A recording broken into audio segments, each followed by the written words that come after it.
Bacaan dari kitab Yeremia.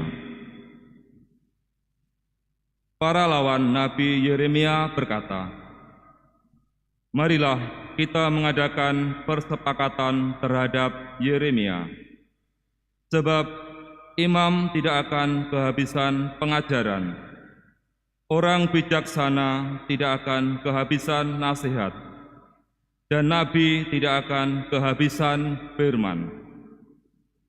Marilah kita memukul dia dengan bahasanya sendiri, dan jangan memperhatikan setiap perkataannya. Perhatikanlah aku ya Tuhan, dan dengarkanlah suara pengaduanku. Akan dibalaskah kebaikan dengan kejahatan?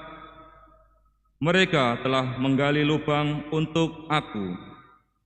Ingatlah bahwa aku telah berdiri di hadapanmu dan telah berbicara membela mereka, supaya amarahmu disurutkan dari mereka." Demikianlah sabda Tuhan. Selamatkanlah aku ya Tuhan oleh kasih setiamu. Selamatkanlah aku ya Tuhan oleh kasih setiamu. Engkau akan mengeluarkan aku dari jaring yang dipasang orang terhadap aku, sebab Engkaulah tempat perlindunganku. Ke dalam tangan-Mu-lah kuserahkan nyawaku. Sudilah membebaskan daku ya Tuhan, Allah yang setia. Selamatkanlah aku ya Tuhan oleh kasih setiamu. Sebab aku mendengar banyak orang berbisik-bisik, menghantuiku dari segala penjuru. Mereka bermufakat mencelakakan aku. Mereka bermaksud mencabut nyawaku. Selamatkanlah aku ya Tuhan oleh kasih setiamu. Tetapi aku, kepadamu ya Tuhan, aku percaya. Aku berkata, Engkaulah Allahku. Masa hidupku ada dalam tangan-Mu. Lepaskanlah aku dari tangan musuh-musuhku, dan bebaskanlah dari orang-orang yang mengejarku. Selamatkanlah aku ya Tuhan oleh kasih setiamu. Terpujilah Kristus Tuhan, Raja mulia dan kekal. Terpujilah Kristus Tuhan, Raja mulia dan kekal. Akulah terang dunia, sabda Tuhan. Barang siapa mengikuti aku, ia akan mempunyai terang hidup.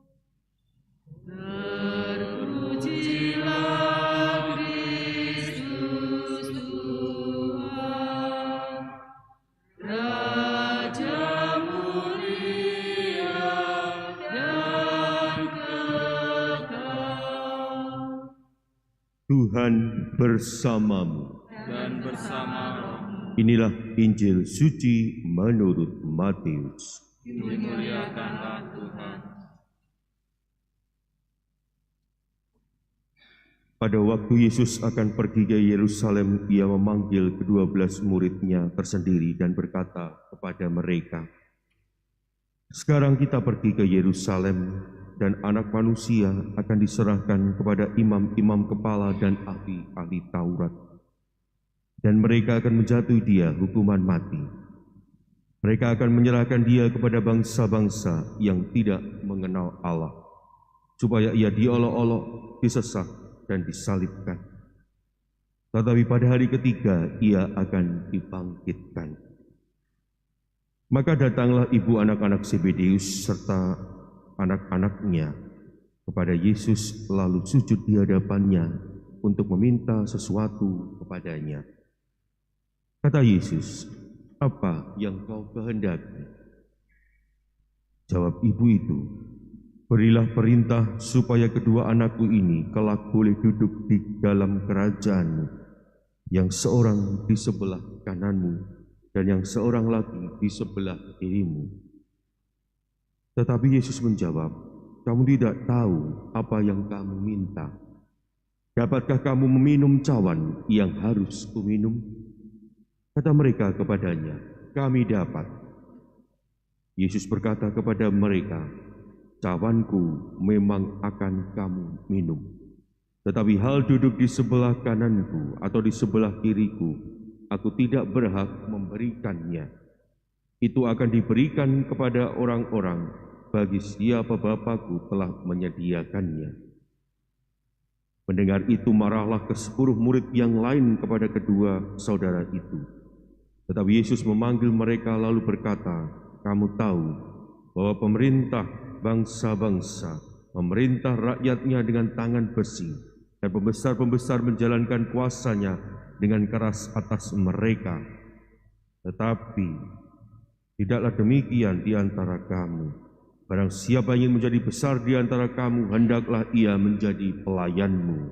Dan barang siapa ingin menjadi terkemuka di antara kamu, hendaklah ia menjadi hambamu. Sama seperti Anak Manusia, ia datang bukan untuk dilayani, melainkan untuk melayani dan untuk memberikan nyawanya menjadi tebusan bagi banyak orang."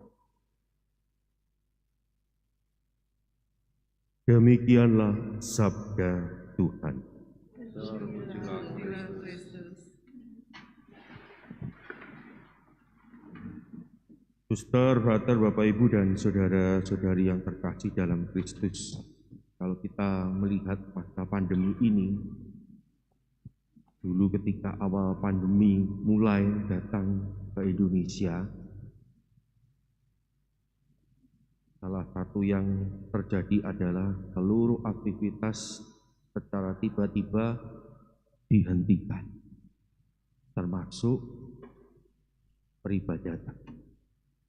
Ada pembatasan. Lalu ada yang namanya misa live streaming. Padahal awalnya tidak ada namanya misa live streaming.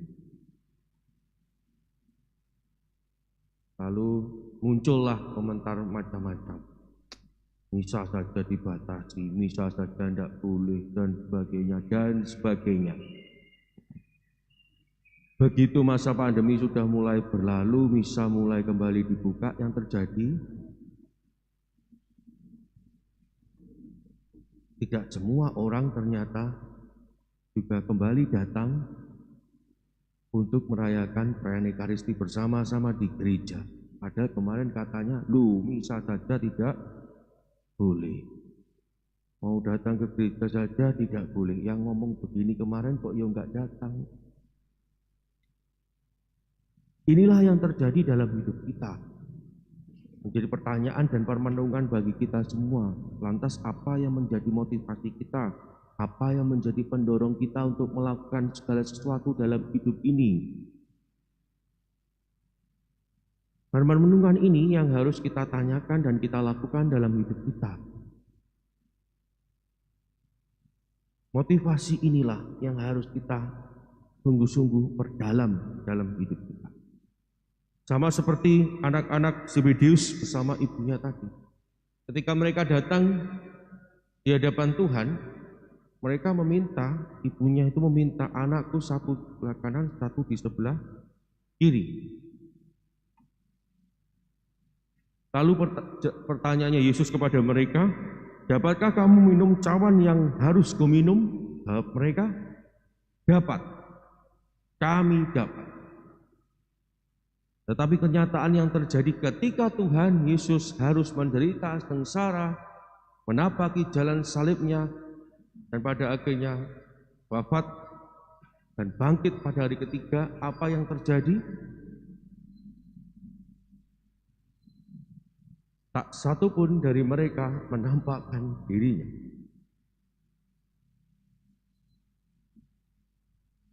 Inilah yang dapat kita pelajari Dan inilah yang dapat menjadi bahan permenungan bagi kita. Jangan-jangan kita seperti halnya anak-anak Zebedeus yang juga memohon kepada Tuhan seolah-olah, kalau dalam bahasa Jawanya, koyok-koyok tenan-tenano, seperti ayo tenan-tenan. Tapi begitu sungguh-sungguh terjadi, mundur teratur. Karena apa? Karena motivasi kita belum benar, motivasi kita tidak tepat.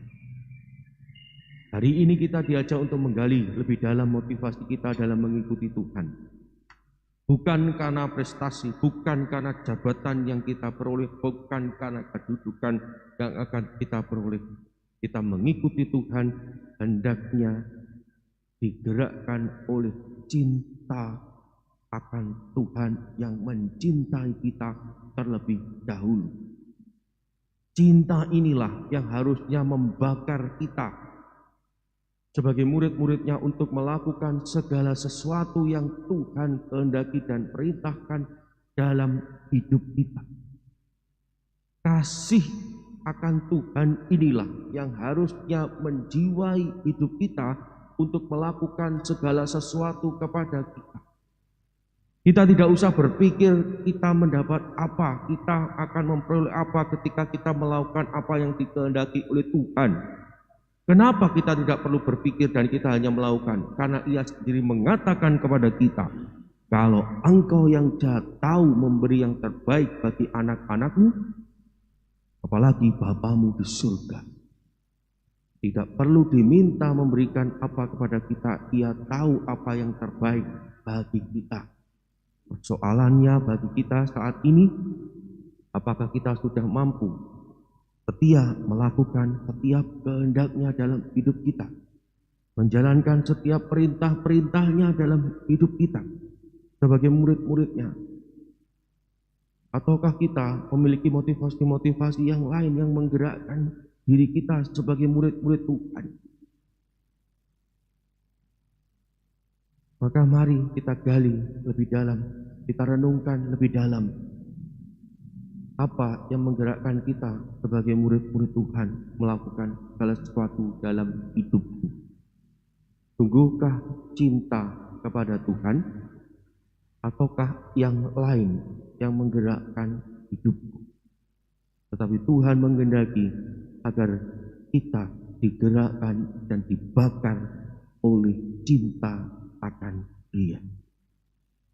Sama seperti halnya Tuhan mencintai kita sehingga Ia rela mengorbankan dirinya bagi kita demi keselamatan kita. Maka mari kita balas cinta Tuhan yang begitu besar dalam hidup ini kepada kita dengan kembali mencintai Dia dengan sepenuh hati dan melaksanakannya dalam hidup kita sehari-hari, mewujudkannya dalam hidup kita sehari-hari dengan cara melakukan apa yang Ia kehendaki dalam hidup ini. Berkat Allah melimpah dalam kehidupan kita.